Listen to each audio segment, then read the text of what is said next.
అత్యంత కృప కలిగిన యేసుక్రీస్తు నామములో వాక్యాన్ని వింటున్న బిడ్డలందరినీ కూడా దేవుడు సమృద్ధిగా దీవించి ఆశీర్వదించును గాక. ఆమేన్. ప్రియ దేవుని బిడ్డలారా, అందరూ ఎలాగున్నారు? బాగున్నారు కదూ? ఉదయం లేచి ప్రార్థన చేసుకున్నారా? పరిశుద్ధ గ్రంథాన్ని చదువుకున్నారా? కుటుంబ ఆరాధన చేసుకున్నారా?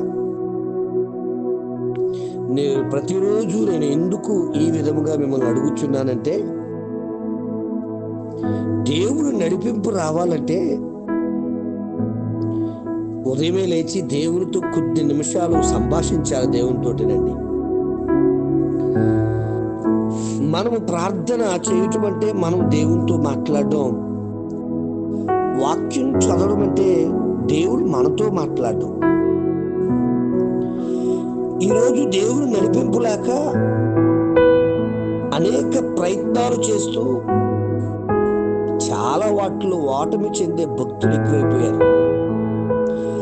పేరుకి క్రైస్తవులే, కానీ వారి జీవితాల్లో ప్రార్థనలేమి చాలా ఇబ్బంది పెడుతుంది.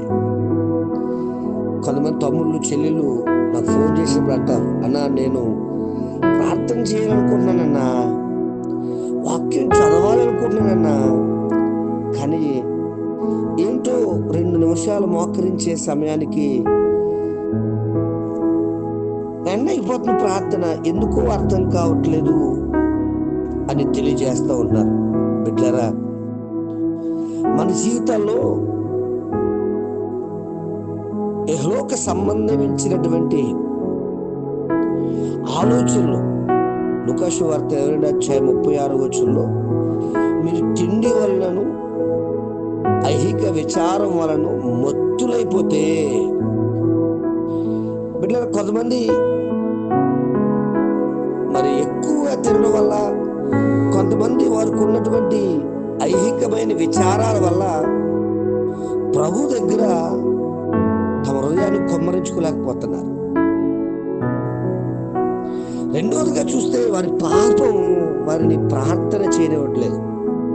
తమ్ముడు చెల్లమ్మ, మరొకసారి చెప్తున్నాను మీకు answer.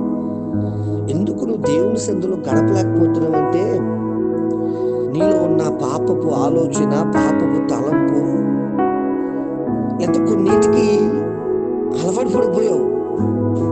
For example, cell phone చూస్తూ గంటలు గడిపేస్తావు. బైబిల్ గ్రంథం దగ్గర కనీసం ఒక అరగంట గడపలేకపోతున్నావు. పక్కవారితో మాట్లాడుకుంటూ ఎక్కడెక్కడో ఏ విషయాలు చెప్పుకుంటూ కొన్ని గంటలు గడిపేస్తూ ఉంటావు. నీ రక్షకుడైన ప్రభుతో మాట్లాడడానికి ఒక 5 నిమిషాలు కూడా కేటాయించలేని బిజీ అయిపోయావా అంటే లేదు. నీకు ఆ మనస్సు రావట్లేదు. కారణం చెప్పనా? నీ మనస్సులో నిర్లక్ష్యం ఉన్నదేమో.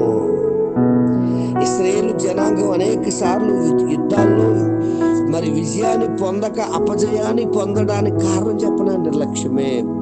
చదువుకునే పిల్లవాడైనా, చదువుకునే అమ్మాయి అయినా, వారి చదువులో నిర్లక్ష్యముతో ఉంటే వారిని అపజయం ఆహ్వానిస్తూ ఉంటుంది. అదే శ్రద్ధ కలిగి ఉంటే విజయం తోడుగా ఉంటుంది.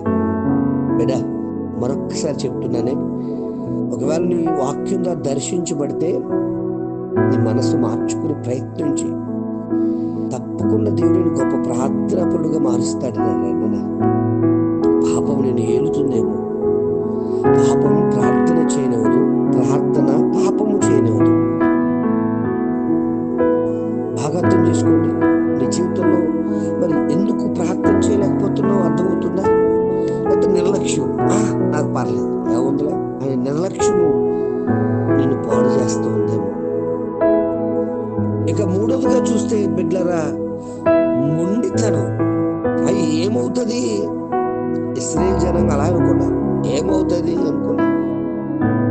చాలా భయంకరమైన శాపాలను, ఇబ్బందులు పొందారమ్మా. నీ జీవితంలో మొండితనం మంచిది కాదు. దేవునికి ఎదురు తిరగడం మంచిది కాదు. ఈ రోజుల్లో చెప్పిన ప్రార్థనే.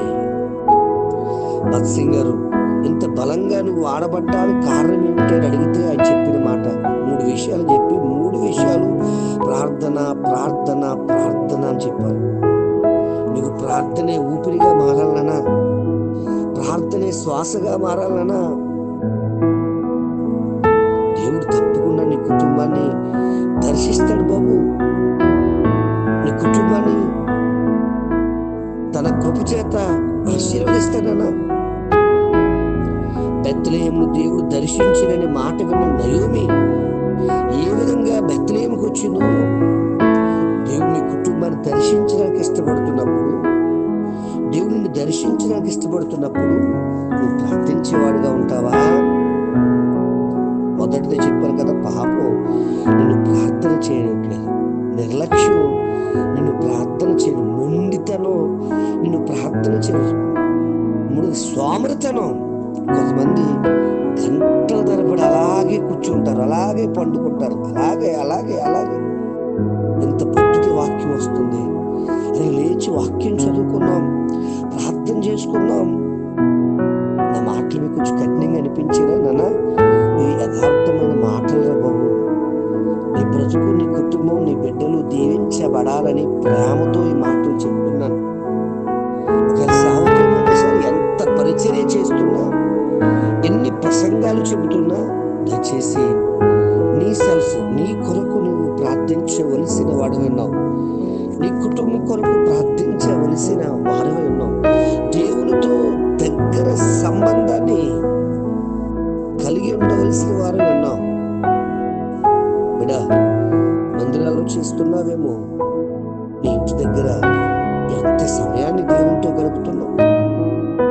నీ తలుపు వేసుకుని నీ తండ్రితో మాట్లాడుతూ ఉంటే, నీ తండ్రితో నీకున్న ప్రతి సమస్యను ఆయనకి చెప్పుకుంటూ ఉంటే, రహస్యమందు చూసే పరమ తండ్రి మనకు తప్పకుండా ప్రార్థనకు సమాధానం ఇస్తాడమ్మా. ఇంకా విషయం చెప్తే అవిధేయత. ఈరోజు ఆయన చెప్తే మనం చేసేయలేట్రా అనేటువంటి అవిధేయత. అవిధేయతే ఇశ్రాయేలు జనాంగానికి, అనేక ప్రజలకు, చివరికి మనకు కూడా కష్టాలు తెస్తున్నాయి. ఆలోచిద్దామా? సో నువ్వు ప్రార్థించలేకపోవడానికి కారణం చెప్పండి. పాపం, ఏదో తెలియని పాపం నిన్ను ఇబ్బంది పెడుతూ ఉందేమో. నిర్లక్ష్యం. 3 దయచేసి సోమరితనం. 4 మొండితనం. 5 అవిధేయత. 6 తిండిపోతనం. ఇందాక చెప్ప తిండి వలనను. పెద్దలు అంటూ ఉంటారు, కొండబోరు పొట్టకెక్కితేనంట మోకాలు వంగలవట. మోకాలు వంగకపోతే మొఖాలు తేజస్సుతో నింపబడలేవట. ఆలోచిస్తున్నారా బిడ్డలారా? ఈరోజు అందరూ కాదు దయచేసి కొంతమంది తిండి ఎక్కువైపోయి బాగానే ఉంది కదా అని చెప్పేసి సరైన విధంగా ప్రార్థించలేకపోతున్నారు నాన్న. మరి ఈ ఉదయకాల సమయంలో నువ్వు ప్రార్థించలేకపోవడానికి ఏ కారణాలు ఉన్నాయో ఒక్క నిమిషం ఆలోచించు. పాపమా, తిండిపోతనమా, లేక అవిధేయత, మొండితనమా, సోమరితనమా? మరికొంతమంది దేవునికి ప్రార్థించకపోవడానికి కారణం వారేదో పెద్ద గొప్పవారు అనే గర్వం వారిని ప్రార్థించకుండా ఆపేస్తుంది. పరిశుద్ధ గ్రంథం తెలియజేస్తుంది, ఘనతకు ముందు వినయం ఉంటుంది, గర్వం నాశనాన్ని తీసుకుపోతుందని.